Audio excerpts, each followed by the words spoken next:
Azizlerim, bildiğimiz kimi bugünkü cümə günüdür. Allah'ın en xeyirli, en bərəkətli qərar verdiği bir gündür. Xüsusən ki, o Hazretin zuhurunun gözlənildiği bir gündür. Bir yerdəki belə cəm olmuşuq. Allah bizləri zahirən belə göründüyü kimi, batinən, qəlbəndə o Hazretin zuhurunu gözləyən layiqli bəndələrindən qərar versin. Euzubillahimineşşeytanirracim. Bismillahirrahmanirrahim. Ya eyyuhallazine amenu la tahunullahu ve rasul ve tahunu amanatikum ve antum ta'lamun. Sadaqallahul aliyyul azim. Peyğəmbərə salavat işləyək.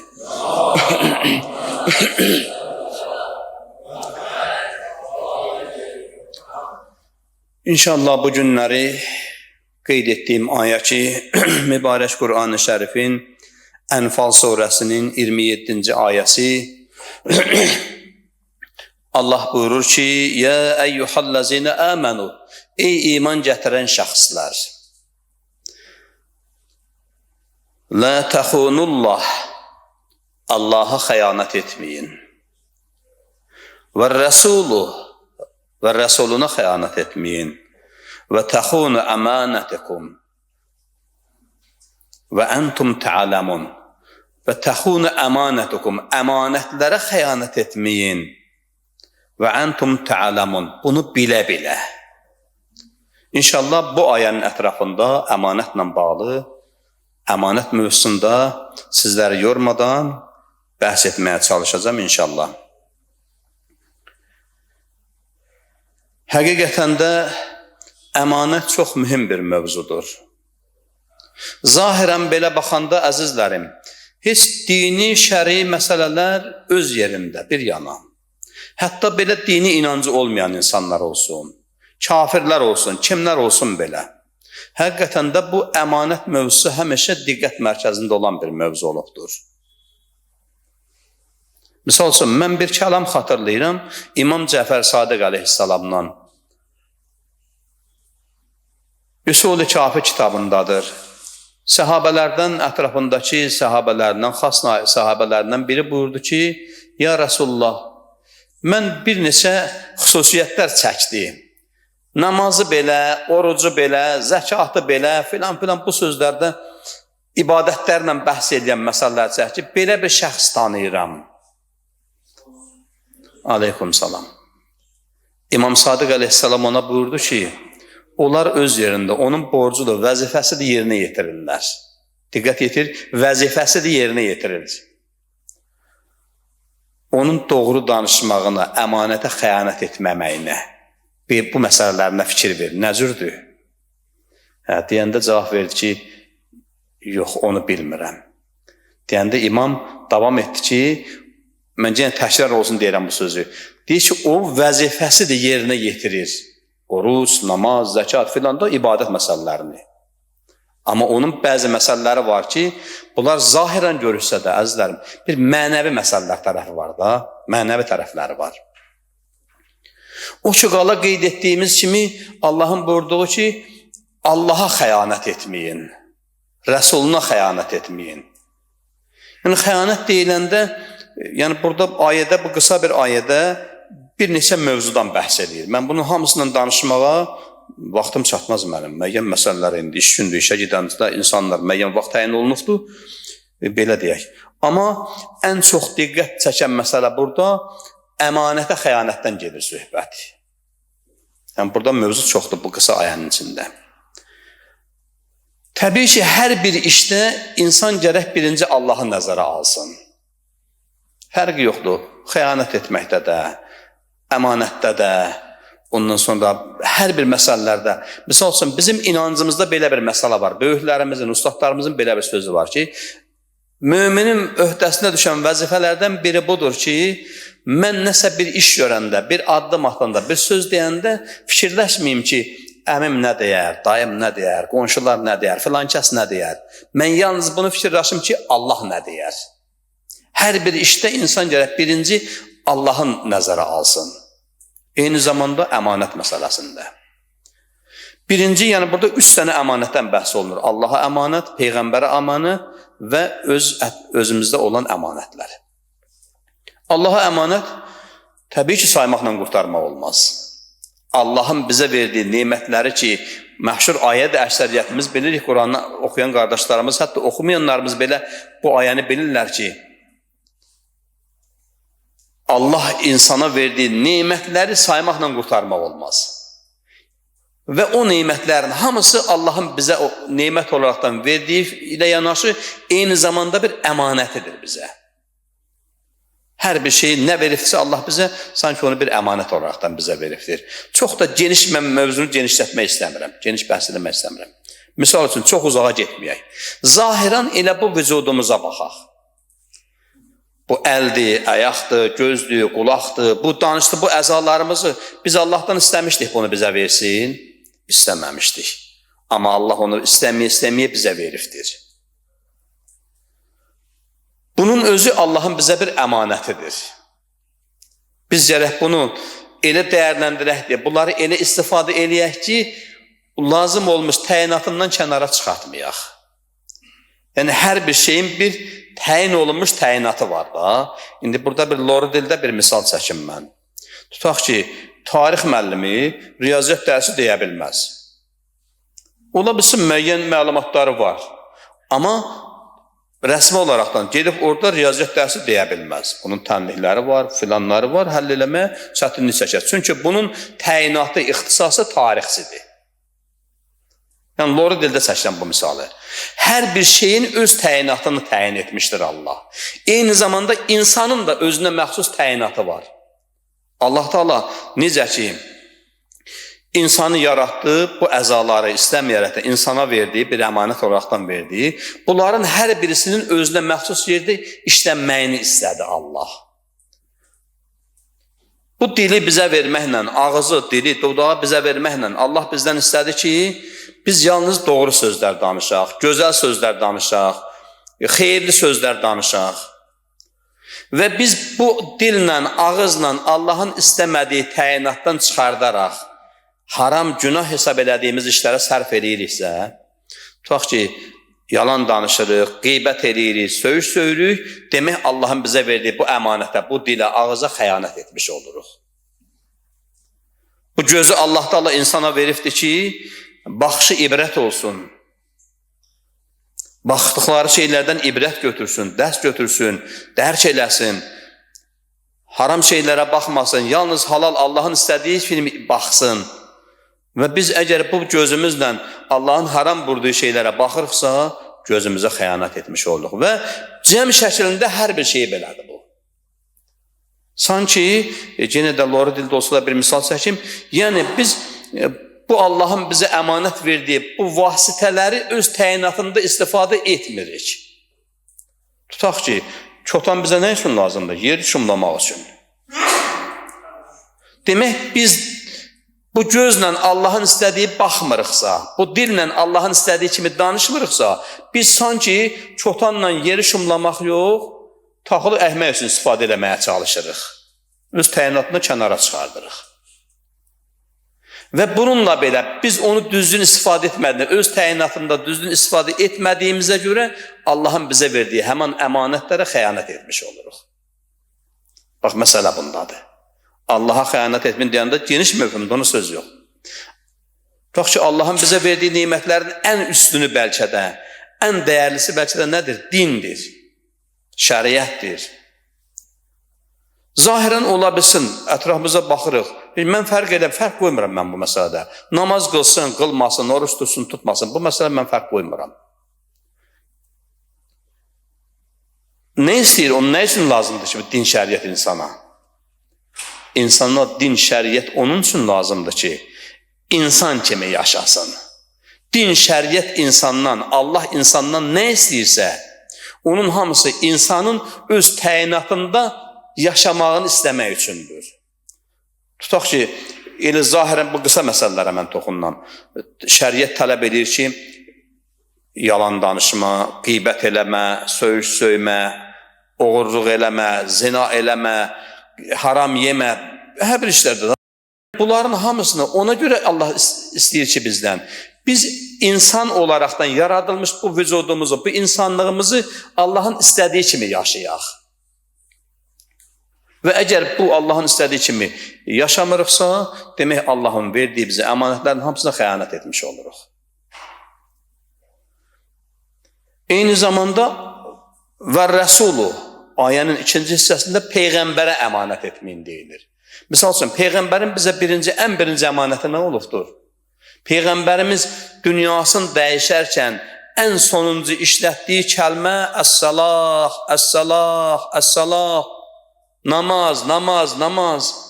Ən sonuncu Peyğəmbərin dilindən çıxan, dünyasını dəyişərkən sonuncu kəlmə bu olmuşdur, namaz. Biz əgər namaz qılmırıqsa, Peyğəmbərin bizə qoyduğu vəsiyyətlərdə, bizə qoyduğu əmanətlə xəyanət etmiş olduq. Düzdür, əmanət çoxdur. Peyğəmbərin açıq-aşkar əmanətləri var. Tutaq ki, hamımız bilirik də, o can vermə məqamında vəsiyyət etdiyi sizə 2 əmanət qoyub gedirəm, Qədir Xumda sizə əmanət qoyub gedirəm və yaxud, yəni bunlar hamısı Peyğəmbərin bizə əmanətidir. Hətta, misal üçün, bəzi araşdırmalara baxanda, bəzi Peyğəmbərimizin kəlamlarını araşdırma eləyəndə, görürsən orada həqiqətən də Peyğəmbərin insanlara dediyi kəlmələrin tam əksəriyyəti bəlkə də bir əmanət hökmündədir. Misal üçün, ailə, övlad, qonşular, qohumlar və s. və s. Bunlar hamısı Peyğəmbərin tövsiyələrində bizə keçən sanki əmanət hökmündədir. Hətta bir xatırlayıram Həzrəti Əli Aleyhisselamın bir kəlamını. Buyurur ki, Peyğəmbər qonşular haqqında o qədər tövsiyə etdi, qonşular haqqında o qədər bizə əmanət etdi ki, qonşuları. Mən sual etməyə məcbur oldum. Əli Aleyhisselam buyurur. Mən sual etdim, ya Rasulullah, qonşu irs aparar. Yəni, sanki ailə üzvü kimi təkidlə tövsiyə edəri qonşular deyəndə Peyğəmbər buyurur ki, xeyr, çünki o qonşudur. Amma sanki insanın ailə üzvü kimi onu təqdim elədi, insanlardan istədi. Bunların hamısı bizlərə Peyğəmbərin qoyduğu əmanətlər öz yerində. Və bir də 3-cü hissə öz əmanətlərimiz. Öz əmanətlərimiz. Misal üçün, bir məsələyə mən toxunmaq istəyirəm. Bu sözü mən 2 dənə mənbədən əldə eləmişəm. İmam Həsən əleyhissalamdan da var bu hədis. İmam Zeynəl-Abidin əleyhissalamdan da var bu hədis. İmam Həsən əleyhissalam öz atası barəsində, İmam Zeynəl-Abidin əleyhissalam öz atası barəsində. Buyurur ki, əmanət elə bir hökmüdədir ki, and olsun canım əlində olan Allaha. Atam Əlinin qatili, atamı qətli yetirdiyi qılıncı yanımda əmanət qoysa qaytararam onu. İmam Zeynəl-Abidin də atası İmam Hüseyin əleyhissalam haqqında demişdi ki, atam Hüseynin qatili, atamı qətli yetirdiyi qılıncı əmanət qoysa onu qaytararam. Yəni, bunun əmanətin nə dərəcədə mühüm olduğunu göstərmək üçün o həzrətlər bu sözləri deyiblər bizim üçün. Çox mühüm məsələdir. Və xüsusunda ki, mən bir məsələyə çox toxunmaq istəyirəm ki, təbii ki, bunu hamımız bilirik, eşitmişik, Quran ayəsidir, Quran-ı Şərifin Nəzm surəsindədir. Ey insanlar, bu Peyğəmbər öz həvai nəfsindən sizə heç bir söz deməz. Yalnız Allahın istədiyi sözləri deyər. Və təbii ki, Peyğəmbərin bizə dediyi sözlərin hamısı sanki Allahın dediyi sözlərdir. İndi o bəzi yoldaşlar var, indi bir balaca belə deyək də, mübahisəyə meyilli insanlar var. Görürsən ki, Peyğəmbərin sözünü Allahın sözü kimi qəbul etmirlər. Yox, bu Peyğəmbərin sözüdür, fikirdir, hörmətlə yanaşım öz yerində. Amma Allahın sözü Quran. Yəni, bu demək deyil ki, elə Qurandan başqa kənar Peyğəmbər dediyi sözü Allahın sözü deyil. Onlar da hamısı Allahın sözüdür. Hətta təhdid ayəsi var, orada deyir ki, əgər bu Peyğəmbər bizim istəmədiyimiz bir şey desə, onun şah damarını qopardarıq. Çünki Peyğəmbər nə deyirsə, fərqi yoxdur. Quranda olsun və yaxud Peyğəmbərin dilindən gəlib bizə satmış hədislərdə olsun. İndi burada mən 2 dənə haşiyə çıxacağım. Birinci budur ki, əzizlərim, adətən hamımız bilirik bunu. Məzhəbindən, təriqətindən, millətindən, dinin asılı olmaq, hamımız bilirik ki, Yalandan Peyğəmbərin, imamın dilindən quraşdırılmış hədislər də var, saxta hədislər də var. Hədis adı ilə çatdırılan. Peyğəmbərimiz də bu barədə deyibdir ki, məndən sonra mənim dilimdən çox yalan sözlər deyiləcəkdir. Onlara inanmayın. Səhabə sual etdi, ya Rasulullah, bəs biz nə bilək ki, bu sözü sən demisən yoxsa yox? İnsanlar nə bilsin? Təbii ki, səhabə bilər bunu, səhabə öz yerində. İnsanlar nə bilsin ki, ya Rasulullah, bu sözü sən demisən yoxsa yox? Deyəndə Peyğəmbərimiz buyurdu ki, bir sözü mənim dilimdən, mənim adımdan eşidəndə Qur'ana baxın, Qur'anla müqayisə edin. Əgər Qur'an onu təsdiq edirsə, onun dediyi söz Qur'anda təsdiqini tapırsa, mən demişəm onu. Yox, təsdiqini tapmırsa, mən deməmişəm. Bu zamanında oldu, Peyğəmbərin zamanında Peyğəmbər deyildi bu sözü. Aradan uzun zaman keçdi, çox uzun da deməyək, təxminən bir 50-60, biraz da çox deyək, bir 80-90 il belə deyək, keçəndən sonra İmam Cəfər Sadiq əleyhissalamın dönəmində artıq Əbbasilərin xilafətə gəldiyi, artıq hicrətin təxminən 90-cı illərində. İmam Cəfər Sadiq əleyhissalamın zamanında da bu məsələ çıxdı qarşıya. İmam Sadiq əleyhissalama buyurdular, Yəbnə Rəsulullah, zamanında Peyğəmbər bu cavabı verdi. Bir sözü mənim adımdan eşidəndə Quranla müqayisə edin. İndi o zamanki o 90 il ərzindəki İslam coğrafiyası genişlənmişdi. Ta Hindistandan Avropaya qədər müəyyən ərazilər ki, İslam yayılmışdı. Sual verirlər, Yəbnə Rəsulullah, İmam Sadiq əleyhissalama ki, ey Peyğəmbər balası, bu İslam coğrafiyası yayılan ərazilərdə Quranı oxuya bilməyən insanlar da var. Bəs bunlar nə etsinlər? Sözü eşidəndə sənin adından ki, görək həqiqətən bu yalandır, yoxsa doğrudur. Peyğəmbər belə cavab verir. Bəs Quran oxuya bilməyən insanlar nə etsinlər? Burada da həqiqətən də İmam Sadiq əleyhissalamın cavabı çox mükəmməl və yerində bir cavabdır ki, İmam Sadiq əleyhissalam bir neçə üsul orada cavab göstərir. Misal üçün, birinci buyurur ki, təbii ki, Quranla müqayisə olunsun. İkinci buyurur ki, Quranı bilən alimlərə müraciət olunsun. Ondan sonra belə bir söz deyir. Bəlkə ətrafımızda elə bir məntəqədə yaşayıram ki, əlim çatmır, müəyyən Quran bilgim yoxdur, bilən alimə də əlim çatmır. İmam Sadiq əleyhissalam buyurdu ki, öz qəlbinə müraciət elə. Öz qəlbinə müraciət elə. Çünki Allahın, Peyğəmbərin dediyi sözlərin hamısı insanın fitrətinə dayanıqlı sözlərdir. Allah, Peyğəmbər insana nə deyirsə, nə istəyirsə, nə məsələdən bəhs edirsə, o məsələlər hamısı insanın fitrətində var. Misal üçün, bir sadə bir misal deyim sən. Bir sözü eşidəndə müqayisə elə. Gör, özün və yaxud valideynin, atan və yaxud böyüyün layiq görürsən bu sözü deyə. Deyərlər bu sözü. Əgər özünə layiq görürsənsə, bəli, demək bu fitrətə söykənir. Yox, özünə layiq görmürsənsə, qəlbin bunu qəbul eləmirsə, onda burada şübhə var. Yəni, təbii ki, bu elə İslamın bu dinin, İslam coğrafiyasının bu zəlalətə gəlib çıxmasının, günümüzdə olan zəlalətə gəlib çıxmasının ən böyük səbəblərindən biri məhz həmin saxta hədislər olubdur. Yalandan Peyğəmbərin dilindən, imamın dilindən, təbii ki, Quranı Allah hifz edir, Quranı eləyə bilmədilər.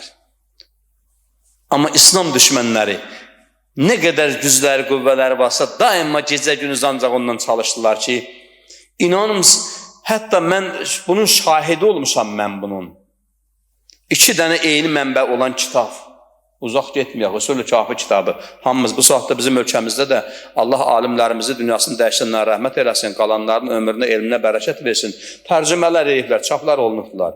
Bizdə hətta özümüzdə kənarla işim yoxdur, elə Bakının ayrı-ayrı mətbəələrində çap olunmuş 2 dənə Usul-i Kafini mən müqayisə eləmişəm, baxmışam ki, orada uyğunsuzluqlar var.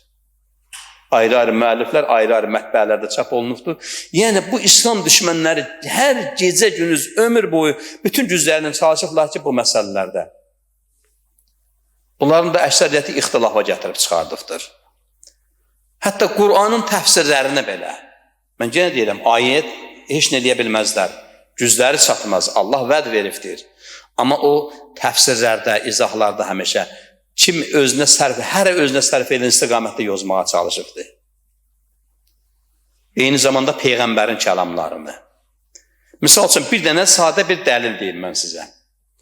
Hamımız bilirik də, günümüz aydındır məsələdir. Elhamdülillah, 21-ci əsrdə yaşayırıq, texnologiyanın inkişaf eləmiş, ən böyük inkişaf eləmiş vaxtıdır. İnsanın şuurunun ən gözəl inkişaf edən bir vaxtıdır. Baxın, görün, İslam coğrafiyasından başqa bir yerdə zəlalət var? Yoxdur. Niyə yoxdur? Axtaraq Quranı, bunun cavabını Quranda da tapa bilərik. Bunun cavabını Peyğəmbərin kəlamlarında da tapa bilərik. Bunun cavabını elə özümüz sadə, bu naqis ağlımızla belə özümüz də düşünüb tapa bilərik bunun cavabını. Heç belə, mən hətta şahid olmamışam, namaz qılmayan, Quran oxuya bilməyən insanlardan da mən əzbərdən bu hədisi eşitdim, Peyğəmbərin bu kəlamını bilənlər, adamlar tanıyıram, görmüşəm. Siz də yəqin ki, bilirsiniz, var bu insanlar. Peyğəmbər qədər-i xumda, eyni zamanda o can verən məqamında, son məqamında insanlara vəsiyyəti, tövsiyəsi, əmanəti, əmanətdən bəhs edirik. İnni ta'irukum fikumus saqaleyn. Sizə 2 dənə ağır, qiymətli əmanət tapşırıb gedirəm. Hədisin sonuna fikir ver. Bəlkə də biz bunu çox müzakirə edirik bu hədisi. Amma biraz səthi keçirir üstünə. Peyğəmbər bizə əmanət tapşırdı bu ikisini. Ayrılmıq bundan. Ayrılmasaq nə olacaq? Peyğəmbər dediyi sözün əsas qayəsi hədisin 2-ci hissəsindədir. Əgər bu əmanətlərə sahib çıxmasanız, zəlalətdən qurtarmayasınız. Zəlalətdən qurtarmayasınız. Yox, bu əmanətlərə sahib çıxsanız, nicat tapasınız. Açıq-aşkar bir məsələdir bu. Açıq-aşkar bir məsələdir bu. Hətta bu günləri nəinki İslam düşmənləri, nəinki din düşmənləri, hətta İslamın içindən belə, İslam adı altında belə, bütün əksi təbliğatların hamısı bu 2 dənə əmanətin əleyhinə yönəlifdir. Qur'ana təbii ki, Qur'andan güzləri çatmır, Əhl-i Beyt əmanətinə, Əhl-i Beytdən insanları uzaqlaşdırmağa. Bir mənalı olaraqdan, üzr istəyəm ifadəmə görə, yəni bu bəndəniz, mən özümlə, yəni mən demək biraz insana yaraşmayan bir şeydir, yaxşı şey deyil. Amma şəxsən mənim daima gür səslə dediyim, həmişə hər yerdə dediyim fikir budur. İnsanların, İslam dünyasının, müsəlman dünyasının zəlalətli olmasının bir nömrəli səbəbi budur. Peyğəmbərin əmanətinə sahib çıxmamağımız. Biz o əmanətə sahib çıxmadığımız üçün Peyğəmbər də buyurur ki, zəlalətdən qurtarmayasınız. Və hamı da bilir, bunu İslam aləmi də bilir, İslam düşmənləri də bilir, bütün insanlar da hamı bilir ki, İslamın, dinin, ümumiyyətcə mən din demirəm, İslam demirəm, bəşəriyyətin, insanlığın nicatı yeganə və yalnız bir dənə yolu Allahın əmanətinə sahib çıxmaqdadır. Allahın ipini sarılmaqdadır. Məşhur ayə deyil, burada çoxları mən yoldaşlar biləm, əzbərdən bilənlərimiz var. وَاَعْتَسِمُوا بِحَبْلِ اللّٰهِ جَمِيًا. Allahın ipinə sarılmaqdadır. Bax, yeganə necə, bir fikir veririk bunlara. Bütün əksi təbliğatların hamısı insanları Allahın o ipinə yapışmaqdan, Allahın o əmanətinə sahib çıxmaqdan əksi istiqamətlərə yönəldir insanları. Hətta mən yenə deyirəm sizə, tək İslam düşmənləri, xarici kənar düşmənləri demirəm. Elə İslam adı altında olan təbliğatların da əksəriyyəti insanları onlardan, o əmanətlərdən uzaqlaşdırmağa çalışır. Ona görə də zəlalət ayağıdır, zəlalətdən qurtarmır insanlar. İnsan, əzizlərim, belə deyək, alimlərin belə bir sözü var. Deyərlər ki, insan 2 ünsürdən ibarətdir. Bir maddi, bu zahirən gördüyümüz, bu cəsəd, bu bədən, maddi, bir də mənəvi. O bir çoxlarımızın, əksəriyyətimizin dərk eləmədiyimiz, görmədiyimiz tərəfi, mənəvi tərəfi. İnsan gərək bunun hər 2 tərəfinə, bu əmanət deyiləndə elə mən bu filan şeyi, filan kəsdən əmanət almışam, aparım, qaytarım, təhsil ona yox ki. Təhsil bu deyil ki, əmanət. Tutaq ki, bu günlər, mən elə özümüzdən danışam, məscidin içi ilə danışam, mən çölünlə işim yoxdur. Çölünlə müəyyən vaxtlarda, müəyyən yerlərdə danışmaq lazımdır, ona söz yox. Amma bu günlərsi burada eləsi bir şeyi, yəni kənar adam olmasını özümüzdən danışacağım mən. Tutaq ki, mənim yanımda bu günləri bir mömin qardaşımın, tanıdığım, tanıma, fərq eləməz. Adətən tanımadığım insanları biraz insan ehtiyat edir. Tanıdığım mömin qardaşlarım haqqında, məscidimiz haqqında, ondan sonra müəyyən adamlar haqqında, müəyyən söhbətlər eşidəndə əksəriyyətimiz, mən başda olmaqla, əksəriyyətimiz səthi yanaşırıq. Səthi yanaşırıq. Bəlkə də hər gün bu söhbətlər başımıza gəlir. Mən burada heç demədim yoldaşlara. Bir dənə kiməsə dedim yoldaşlardan, yadımda deyil. Mahir Seyid Mahir demədim Mahirə də. Bizim məscidlə bağlı gələn bir qardaş vardı. Lap burada açıq edə deyəcəm sizlərə. Məscidin qaz sayğacı xarab olmuşdu, onu düzəltməyə gəlmişdilər. Oradan bir söhbət oldu, gedəndən sonra bir-iki yoldaş da vardı. Konkret olaraqdan düzdür. Cavabım verdim, xətrinə də dəydi. Amma düzdür, gərək xətrə dəyməyəsən insanın. Amma məcbur elədi ki, mən o cavabı verdim. Gedəndən sonra başqa yoldaşlar müdaxilə edən söhbətlərimiz oldu. Oruç tutanlar var, nə bilim, yalan danışır, qeybət edir, filan. Mən 30 ildir ki, oruç tuturam. Deyim, artıq sən 30 ildir tutduğun orucun üstündən bir xət çəkdin. Nə təhər? Çünki tanıdığın, tanımadığın fərq eləməz. Bir dənə oruç tutan adamın, namaz qılan adamın haqqına girdin sən. Dedim ki, namaz qılanlar var ki, yalan danışır, qeybət edir. Sən cəm şəklində bu sözü dedinsə, demək, özünün 30 ildir tutduğun orucun üstündən bir xətti çəkdin. Və mən də burada, əgər ona cavab vermirəmsə, demək, mən mömin qardaşımın əmanətini qorumamış oluram. Əmanətini sahib çıxmamış oluram. Möminlər bir-bir üçün də əmanətdirlər. Möminlər bir-bir üçün də nəinki mömin olaraqdan Allahın əmanətidir, Peyğəmbərin əmanətidir. Nə qədər tövsiyələr var bizə ki, möminlər qardaşdırlar. Məşhur ayədir özdə bu, məşhur ayədir bu. Ətrafımızda da hər gün bu söhbətlər gedir. Birinə deyəndə namaz qıl, filan kəs kimi namaz qılmaqdansa qılmamaq yaxşıdır. Mən ona cavab verib, doğru dürüst cavab verə bilmirəmsə, vermirəmsə, demək, həman mömin qardaşımın əmanətini qoyulmamış oluram. Çox ciddi məsələlərdir bunlar. Zahirən baxırsan, hər gün baş verən söhbətdir, hər gün gedən bir prosesdir. Bizə sadə görünür əksəriyyətimizə bu məsələlər. Amma əzizlərim, həqiqətən də çox ciddi bir məsələdir bu. Xüsusən də namaz əhli haqqında çox geniş olaraqdan bu təbliğat həmişə gedir hər yerdə. Filan kəs kimi namaz qılmaqdan seç qılmamaq yaxşıdır. Sən filan kəslə nə işin var? Əgər filan kəsin qıldığın namaz xoşuna gəlmirsə, sən namazı qıl, göstər ona ki, namaz qılan belə olmalıdır. Misal üçün, cavabın biri belə ola bilər. Filan kəs namaza layiqli adam deyilsin, namaz qılmağı yaxşı başarmırsa, sən göstər ona ki, namaz qılan belə olmalıdır. Bax, bu məsələlər var. Bunların hamısı bizə əmanət hökmündədir. Eyni zamanda bu ayədə ki, mən tilavət etdim söhbətin əvvəlində, burada 2 dənə nüans buyurur Allah Teala. Birinci ayənin başlanğıcında ya əyyuhəl-ləzinə əmənu, ey iman gətirən şəxslər deyilir. İman gətirən şəxslər.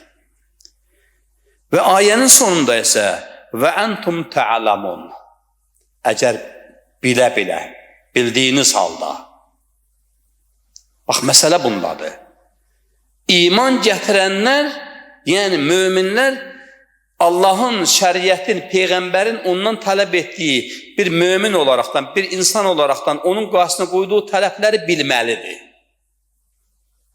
Bu bir müminin borcudur.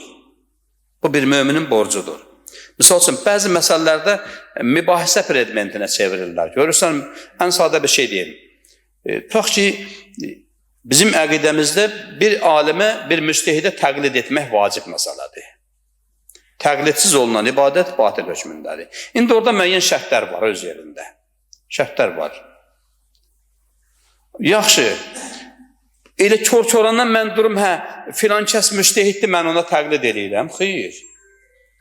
Əgər təqlid eləyə bilmirsənsə, gərək özün o məsələnin mahiyyətini biləsən. Özün o dərəcə qədər bilgi sahibi olasan ki, həman məsələnin mahiyyətini dərk eləyib, hökmünü biləsən. Əgər sən təqlid eləmək istəmirsənsə, sən bu səviyyədə olmalısan. Özün məsələnin mahiyyətini dərk eləyib, hökmünü bilməlisən. Təqlid eləməyən insanların vəsvəsinə düşən biri də budur. İndi bir də o şəri məsələdir, o fiqhi məsələdir. Ehtiyata əməl eləməlisən filan öz yerində, bunlar öz yerində. Amma nədir məsələ? Yəni insan hər bir iş nə olursa başda namaz olmaqla hər bir işində, hər bir addımında mütləq və mütləq bilgi sahibi olmalıdır. Öhdəsində düşəni mən bu addımı atıramsa, bu addımın atılmanın qaydasını, mahiyyətini bilməliyəm.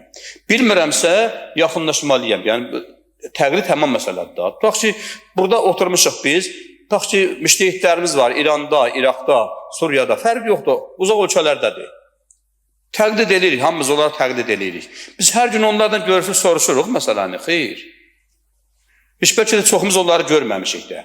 Məsələ ondan ibarətdir ki, inanc məsələdir, əqidə məsələsi var. Onların dediyini əmin olmaq məsələsi. Dediyini əmin olmaq məsələsi. Ki, tutaq ki, elə bir az öncə də burada söhbətimiz oldu, qardaşlar. Misal üçün, mən bir bəndə olaraqdan, bir aciz, bir günahkar, bir qul olaraqdan, indi burada ki, bu səlahiyyəti mənə vermişsiniz, çıxartmışsınız bura məni. Bir cüzi miqdarda olsa, nəsə 500 kəlmə oxumuşamsa, öyrənmişəmsə, bir qardaşın söhbətimiz oldu burada. Müəyyən məsələn ki, gəldi ki, şəhriyyət, bu filan məsələ var, bunun qaydasını belə, burada müzakirə elədik ki, bunun cavabı budur.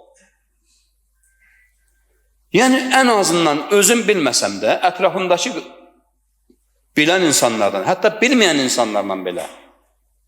Peyğəmbərimizin məşhur bir kəlam var, deyir, elmin mənbəyi soruşmaqdır. Elmin mənbəyi soruşmaqdır. Yəni, insan bilmədiyi məsələni mütləq soruşmalıdır, öyrənməlidir. Xüsusən də ki, mömin, müsəlman öhdəsində düşən vəzifələrdə vacibdir ki, onu öyrənsin, soruşsun. Eyni zamanda, bir də mən bir məsələ toxunmaq istəyirəm. Mən söhbəti orada yarıda saxladım, bir haşiyə çıxdım da. İnsan qeyd etdim, alimlərin belə bir sözü var da. İnsan iki ünsürdən ibarətdir. Bir var maddi, bir də mənəvi. O mənəvi dediyimiz tərəf ki var, fitri tərəf deyirlər. Bəzi insanlar fitri deyirlər, gendən deyirlər falan. Belə cür bəzi adlar verirlər. Nə deyirlər desinlər. Mənəvi tərəfdir o məsələ. Və Allahın, Peyğəmbərin, dinin, şəriətin insan olaraqdan qarşısında qoyduğu məsələlərin hamısı insanın fitrətində var. Hamısı insanın fitrətində var. Hətta müsbət də, mənfi də, ikisi də var insanın fitrətində. Ayə var ya, buna dəlil Şəms surəsinin 8-ci ayəsi. Allah buyurdu ki, فَعَلْهَمَهَا فَجُورَهَا وَتَقْوَهَا İnsana ilham etdik.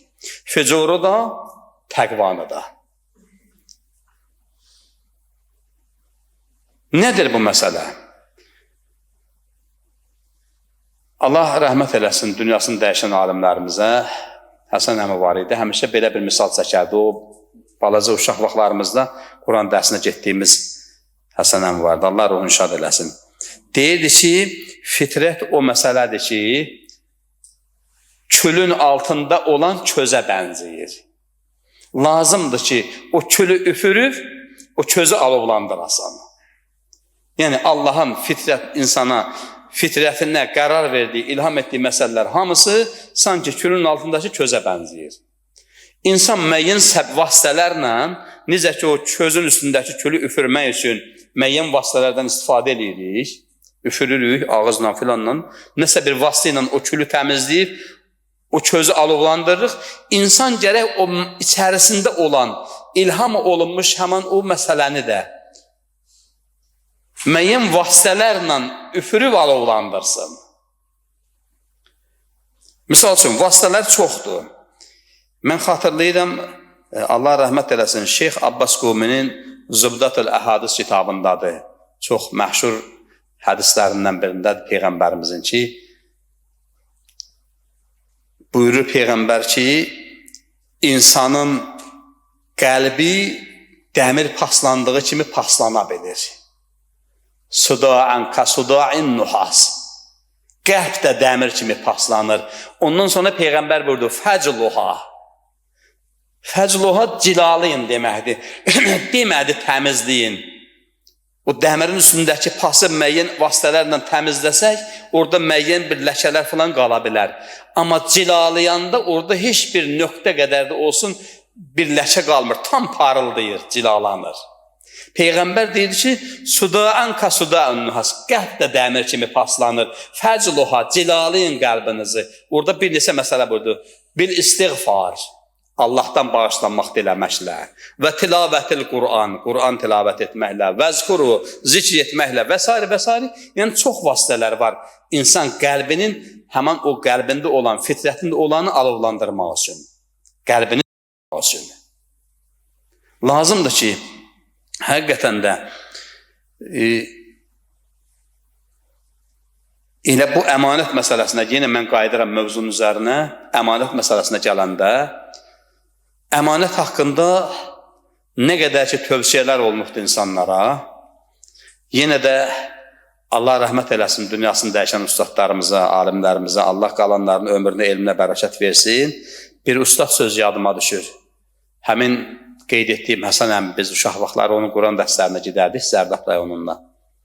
Deyərdi ki, övladlarım, yadınızda saxlayın. Allah da, Peyğəmbər də, Quran da, valideyn də, ağsaqqal da, müəllim də, hamısının məqsədi eynidir. İnsandan ortaq bir məqsəd var hamısında. Onlar hamısı istəyir ki, insan insanlığını qoysun ortalığa, göstərsin. İnsan insan olduğunu qoysun ortalığa. Hətta belə bir söz var, deyərlər ki, o şəri tərəfdən haram, günah hesab elədiyimiz, eyni zamanda günümüzdə müasir dilimizlə səslənən tutaq ki, qanunsuz, qeyri-qanuni falan işlər var da, insanın zərərinə olan işlər. Nə qədər ki, insanın zərərinə olan işlər var, fərq eləməz. Dünyası üçün, axirəti üçün. Nə qədər insanın zərərinə, əleyhinə olan işlər varsa, onların heç biri insanın xüsusiyyətlərinə xas deyil. Çox təəssüflər olsun ki, insana xas olmayan həmən xüsusiyyətləri biz insanlar, əksəriyyətimiz öz həyatımızda tətbiq edirik. İnsanın maddi də, mənəvi də təyinatına təyin olunmuş məsələlər, xüsusiyyətlər hamısı müsbət xüsusiyyətlərdir. O mənfilərin hamısını biz özümüz öz həyatımızda tətbiq edirik. Yəni, qayıdıram o sözün əvvəlində gəhdiyim misala. Çotanı öz təyinatı üçün yer şumlamağa istifadə etmirik. Taxıl əhbəyə, nə bilim, pres bağlamağa, müəyyən işlərə sərf eləməyə çalışırıq. Demək, insan da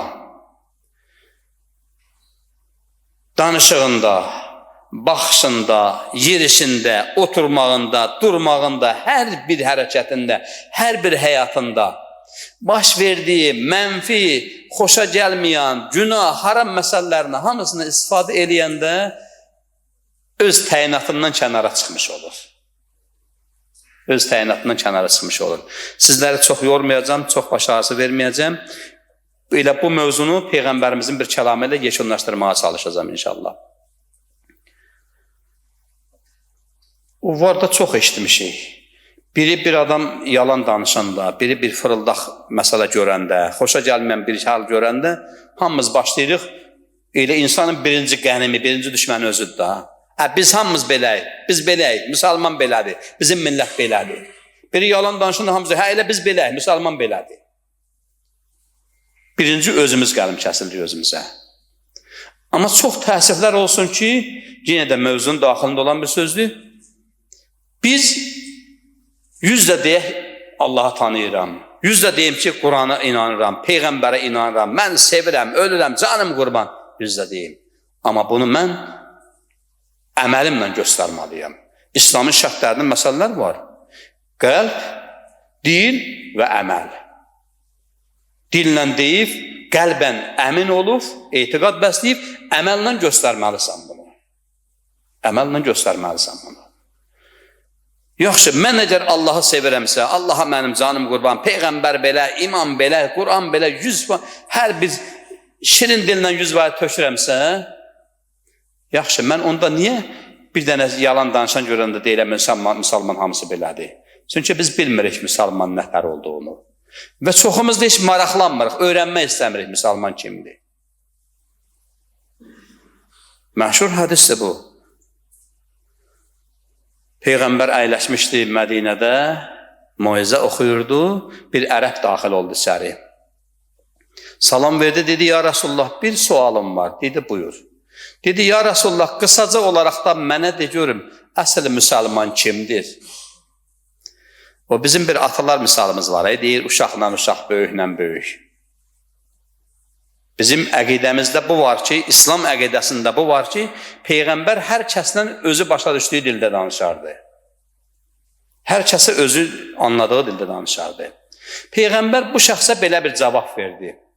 Dedi, əsl müsəlman odur ki, gündə 5 dənə namazın qılsın, ildə 1 ay orucun tutsun, zəkatın versin, haca getsin filan, müəyyən bu şəhər məsələlərdən saydı bunun üçün. Bu əyləşmişdi, ikinci bir ərəb daxil oldu. Salam verdi, ya Rasulullah, sualım var. Buyur, nədir? Eyni həmən sual təkrar olundu. Ya Rasulullah, qısaca olaraq da mənə de görüm, əsl müsəlman kimdir? Peyğəmbər bu əvvəldən əvvəlki şəxsə dediyi sözün tək birini də buna demədi. Dedi, əsl müsəlman odur ki, ailəsin qədrini bilsin, qonşularla mehriban olsun, qohumlarla əlaqəsini kəsməsin, halal ruzi dalınca getsin. Bu istiqamətlərdə buna tövsiyələr. Elə bu oturmuşdu, üçüncü şəxs daxil oldu. Salam verdi, ya Rasulullah, sualım var, eyni həman sual. Peyğəmbər tamam başqa bir cavab. İndi hamısı mənim yadımda qalmasa da, mövzunu mən sizlərə çatdırmaq istəyəm. Buyurdu ki, əsl müsəlman odur ki, şərab içməsin, yalan danışmasın, zina eləməsin, qumar oynamasın, oğurluq eləməsin, qeybət eləməsin. Bu istiqamətlərə sözlərdir. Hədisi mən hamısı yadım, yəni axıra qədər getmirəm. Bu proses, bu içəri girib sual verənlər bəzi mənbələrdə 6 nəfər göstərilir, bəzisində 5 nəfər göstərilir, fərq eləməz. Peyğəmbər hərəsində cavablar verirdi. Və sonda buyurur ki, Əbu Zər Ğəffari daxil oldu məscidə. Salam verdi, ya Rasulullah, sualım var. O Əbu Zər ki, Peyğəmbər Əbu Zər haqqında neçə kəlamları var. Misal üçün, bir kəlamını mən elə uşaqlığımdan öyrənmişdim. Allah cəm dünyasını dəyişən valideynlərimizə rəhmət eləsin. Deyərdi ki, atam deyərdi ki, Peyğəmbər belə deyib. Əbu Zərin saqqalı yalana tərpənməyib. Yəni, Əbu Zər heç vaxt yalan danışmayıb. Əbu Zər girdi içəri, salam verdi, ya Rasulullah, sualım var, eyni həman sual. Peyğəmbər gör necə mükəmməl bir cavab verdi. Yəni, hər ilə öz dilində danışır axı. Dedi, ey Əbu Zər, əsl müsəlman o şəxsdir ki, əlindən və dilindən heç kim əziyyət çəkməsin. Fikir ver, əlindən və dilindən heç kim əziyyət çəkməsin. İndi baxırıq əvvəlkilərə verdiyi cavaba ki, həqiqətən də əgər bir insan şərab içməsə, qumar oynamasa, yalan danışmasa, söyüş söyməsə, bu işlərlə, bu məsələlərlə namazını qılsa, orucunu, hər bir şey yerinə olsa, kim bunun əlindən və dilindən əziyyət çəkər? Heç kim. Amma çox təəssüflər olsun ki, təkrar olsa da bu sözü bir də deyirəm mən. Bir yalan danışan görəndə hamımız başlayırıq ki, elə biz beləyik, müsəlman belədir, bizim elə beləyik, belə olmalıyıq. Birini xoşa gəlməyən bir hərəkət görəndə hamımız düşünürsünə ki, elə biz hamımız beləyik. Amma xeyr, nə biz belə deyilik, nə belə olmamalıyıq. Olanlarımızı da iki səbəb bu istiqamətə yönəldibdir. Həmişə gileyləndik, keçmiş zamandan gileyləndik, keçmiş zamanları xatırlayırıq, ata-babalarımızın dövrünü xatırlayırıq, öz uşaqlıq dövrümüzü xatırlayırıq. Filan vaxtı belə gözəl işlər var idi, belə gözəl kişilər vardı, belə gözəl söhbətlər var idi. İndi onların yerin verən yoxdur, indi da niyə eləmir, niyə yoxdur? Uzağa getməyək, elə burada çoxumuzun xatırladığımız uşaqlıq dönəmimiz olsa da xatırlayırıq o ateist dövlətin insanlara dini qadağan etdiyi, Qur'anı məscidi bağladığı zamanlarda olan atalarımızın, babalarımızın gördüklərimizi xatırlayırıq elə.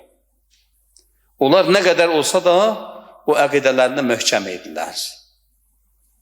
Nə qədər qadağalar görsələr də, nə qədər əzab-əziyyətlər görsələr də, şəraitsiz olsalar da o əqidələrində möhkəm, bir o qədər də möhkəmlənirdilər hələ ta getdikcə. Mən bir dəfə bir sual verdim bir qardaşa, alimlərimizdən birinə. deyim, məni çox maraqlandırır. Mən bunun, sözsüz ki, bunun cavabı Quranda, hədisdə var. Ola bilsin, mən tapa bilmirəm, qarşıma çıxmır. Varsa mənə bir cavab ver. Mən istəyirəm ki, Quranın ya da Peyğəmbərin kəlamından mənim bu sualıma cavab verilsin. Nə idi sual? Sual bu idi. Bu boyda inkişaf eləmişik, bu boyda rahatçılıq, bu boyda texnika, kitablar, kitabxanalar, məktəblər, müəllimlər, niyə əvvəlki kimi alimlər yetişmir? Niyə əvvəlki kimi alimlər yoxdur? İndi alim var, müəyyən ixtirab budur, texnika filan inkişaf edib, bunlar hamısı alimlərin bəhrəsi, ona söz yox. Bunları mən, bu maddi tərəfini demirəm mən, mənəvi tərəfdən inkişaf eləmiş alimləri deyirəm. Mənəvi tərəfdən inkişaf eləmiş alimləri deyirəm. Alimdir, müəyyən bir texnologiyanın inkişafını elətdiribdir, ixtira edibdir, bütün bəşəriyyət hamısı ondan faydalanır, çox gözəl. Amma ona sual versən, maddi, mənəvi tərəfi, qəlbin gözü bəsirət, gözü bəlkə deyəs boş şeydir, bıraq geçsin anə. Var belə alimlər.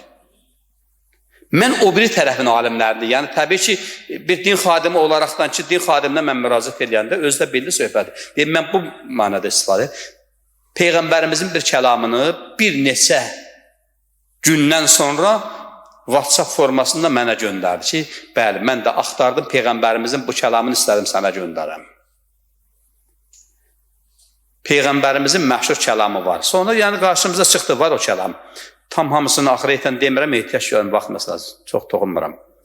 Peyğəmbər buyurdu ki, Allah buyurdu ki, ya Rəsulum, insanların əksəriyyəti axtardıqları şeyi qərar verdiyim yerdə axtarmırlar, onun üçün tapmırlar, onun üçün əldə etmirlər. Misal üçün, burada mənim sualımın cavabında bu var idi ki, Allah buyurur ki, mən elmi yoxsuzluqda, azlıqda, yorunluqluqda qərar vermişəm. Amma rahat kresloda, internetdə, telefonda, kompüterdə oturub onu əldə eləmək olmaz. Bir əlində kofi, bir əlində nə bilim biskvit, kompüterin qabağında oturub o elmi əldə eləyə bilməz insan. Allah buyurur ki, mən onu azlıqda, yoxsuzluqda, yorunluqluqda qərar vermişəm. Zəhmət çəkmək lazımdır əldə eləmək üçün. Mən yenə deyirəm, o müəyyən o alimlər, günümüzün tələbatını ödəyən alimlər öz yerində, texnologiya filan işə, o başqa məsələdir. Amma mən bu biri tərəfin alimləri, mənəvi tərəfin alimini deyirəm.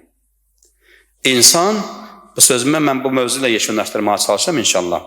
Yəni, təbii ki, mövzu geniş mövzudur. Danışmaqla adam nə yorulmur, nə doymur, nə də qutarmır. Amma bir məsələ var ki, zahirən, bizim əqidəmizdə, ümumiyyətcə bizim deyəndə biraz məhdudiyyət çərçivədə çıxmasın da, İslam məsələsində, İslam dinində insan maddi və mənəvi tərəfi var. İnsan o maddi tərəfinə baxdığı kimi, mənəvi tərəfindən də məşğul olmalıdır, baxmalıdır. Tutaq ki, mən bu günləri maddi tərəfini götürürəm, acıyanda yemək yeyirəm, suyanda su içirəm, yuxum gələndə yatıram, yorulanda dincəlirəm. Bunlar hamısı mənim maddi tələbatımdır. Maddi tərəfdən mənim tələbatımı ödəyir. Və bunları saymaqla qurtarmaq olmaz. İnsan gərək mənəvi tərəfində o maddi tərəfindən paralel olaraqdan qeydinə qalsın. İnsan mənəndə, mənəvi də azlığı var, yoxsuzluğu var, yorunluqluğu var, hər bir şey mənəvi tərəfdən də var. Amma unutmayaq ki, maddi tərəfin o sayısız hesabsız tələbatlarını, sayısız hesabsız tələbatlar olduğu kimi, mənəvi tərəfin nə qədər sayısız hesabsız tələbatı varsa, ikicə dənə təmin eləyəsi, ikicə dənə təminatı var. Aclığı da, yoxsuzluğu da, yorunluqluğu da, dincəlməyi də, hər bir sevincində, kədərində, hər bir şeyində bunlarla təmin eləyə bilər. Yalnız və yalnız elm və ibadət. Maddi tərəfi saymaqla qurtarmaq olmaz, amma mənəvi tərəfin tələbatlarını ödəmək üçün insan elm və ibadətlə məşğul olmalıdır. Necə ki, Həzrəti Əmir əl-Mömin əleyhissalam buyurur ki, elmsiz din kordur, dinsiz elm axsaq. Bunları bir-birindən ayırsaq, ikisi də şikast olacaq, invalid qalacaq ikisi də, əlil olacaq, nəinki əlil, zəlil olacaq valla. Və çox təəssüflər olsun ki, bəşəriyyətin bu saatı, əksəriyyət çox hissəsi həmən vəziyyətdədir. Bir qrup elmlə məşğul olan, dediyim kimi, elmi sahibi olan insanlar var ki, mənəvi tərəfdən uzaqdılar. Mənəvi tərəfdən uzaqdılar. Bir qrupda dinlə, ibadətlə, mənəvi tərəfdən məşğul olan alimlər var ki, indi düzdür, alimlər demirəm mən, alim yox. Alim yox, estağfurullah. İnsanlar var ki, elmidən çox zəifdirlər. Nə gözəl olar ki, bunların ikisini bir yerdə məşğul olmaq, ikisini bir yerdə inkişaf elətdirmək, ikisini bir yerdə tətbiq eləmək. Bax, məsələ buna bağlıdır. O deyir bir dənə qardaşın bir sözü var idi. Bir problemli məsələ çıxmışdı qarşıya. Ətrafındakilər dəstək olurlar. Möhkəm ol, səbirli ol, yaxşı olar inşallah. Deyəndə belə gülümsədi, göz yaşını da sildi, gülümsədi.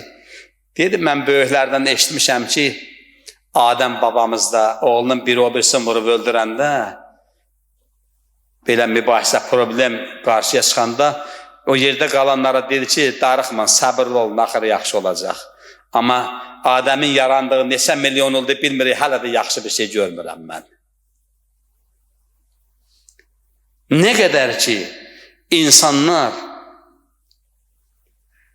Allahın insana təyin etdiyi öz təyinatında hərəkət eləmirlər. Nə qədər ki, insanın öhdəsinə düşən insan olaraqdan, öhdəsinə düşəni insan olaraqdan yerinə yetirmir. Fərqi yoxdur.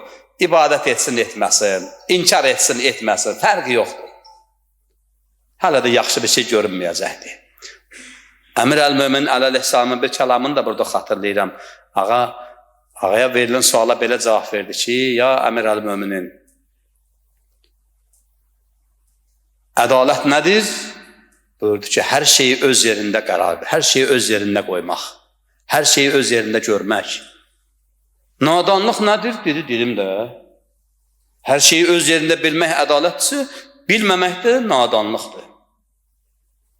Bu günləri biz Allahın əmanətinə, Peyğəmbərin əmanətinə, öz əmanətimizə, atamızın əmanətinə, əmimizin əmanətinə sahib çıxmırıqsa, heç bir şeyi öz yerində təyin eləmirik. Nadanlıq başa alır gedir. Bax, məsələ ondadır. Əmanət də o xüsusiyyətdən. Əmanətə mütləq sahib çıxmaq məsələsi.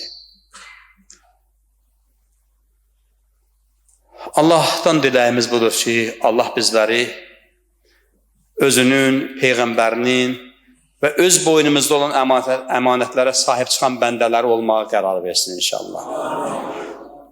Allah bizləri bağışlamamış bu dünyadan aparmasın. Bugünkü cümə günündən ömrümüzdə nə qədər ki yaşamışıq, yaşayacağıq, bilmirik, Allah alimi. Nə qədər ki ömrümüzdən keçən cümə günləri var, Allah o günlərin bərəkətindən, feyzindən bizləri beynəsib qərar verməsin. Allah bizləri bağışlamamış bu dünyadan aparmasın. Allah bizləri bu dünyada Peyğəmbər, Ali Peyğəmbərin ziyarətin, ahirətdə şifaətin görən insanlardan qərar versin. Allah bu günün hörmətini xatir olaraqdan İmam Zaman əleyhissalamın zühurunu təzil eləsin. Bizləri o həzrətin zühurunu görən, iştirak edən bəndələrindən qərar versin. Görə bilməsək, iştirak edə bilməsək, öhdəmizə düşən vəzifələri, boynumuza düşən vəzifələri yerinə yetirməyi Allah bizlərə nəsib eləsin. Allah cümlə şəhidlərimizi Seyyid-i Şühada İmam Hüseyin əleyhissalamla məhşur eləsin. Onların ruhlarını bizlərə duaçı, şəfaətçi qərar versin. Allah müsallah əsərlərimizi, vətənin keşiyində, sərhəddə, səngərdə duran əsərlərimizi yerin göyün afatı bəlasından, düşmən gülləsindən, düşmən hiləsindən amanda qərar versin. Allah övlad arzusunda olan ailələrimiz var. Peyğəmbər, Ali Peyğəmbərə xatir tezliklə əməli salih övlad nəsib eləsin. Allah Peyğəmbər, Ali Peyğəmbərə xatir zindanlarda olan məhbusların müşküllərini həll edərək cismani azadlıqlarına qovuştursun. Allah Peyğəmbər, Ali Peyğəmbərə xatir sükan arxasında əyləşən cümlə sürücülərimizi sağ-salamat mənzilinə qovuştursun.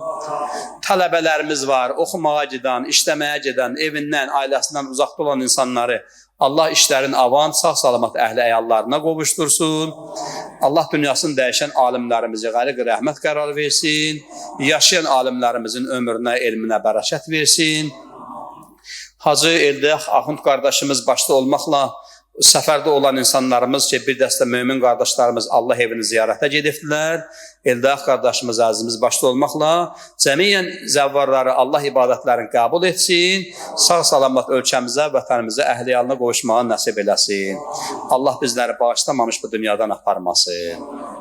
İbadətlərimizin, itaətlərimizin, dualarımızın dərəcəyə qəbuluna, günahlarımızın bağışlanmasına və Mövlamız İmam Zaman Əleyhisselamın təcili zuhuruna xatir 3 salavat zikr eləyək. Allahümmə salli ala Muhammed və ali Muhammed.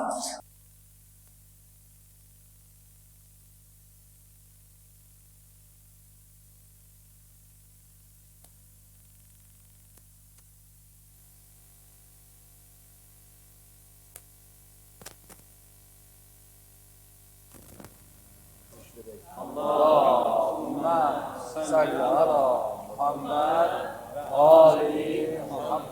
Cəmiyyətimiz bizimlə Allah mehriban olmasından ötürü səlavat zikridir. Allahümme salli ala Muhammed Ali Muhammed. Mərizələrimiz var, dərdi bilinməyən xəstələrimiz var, qazilərimiz var, iltimas dua istəyənlər var.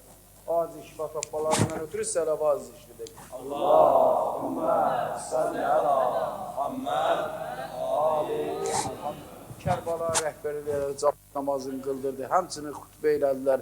Qəlbimizdə təsir qoymasından ötürü səlavat zikridir. Allahümme salli ala Muhammed Ali Muhammed. Kərbala mahir qardaşımız da əziyyət çəkir, kameramanı çəkir, video çəkir, dünyaya tatil, həmçinin xidmətçilərimiz də özlərinin ailələrinin salamatına səlavat zikridir. Allahümme salli ala Muhammed Ali Muhammed. Bu cəminlə hacət mətləb varsa, həll rəva olmasından ötürü səlavat zikridir.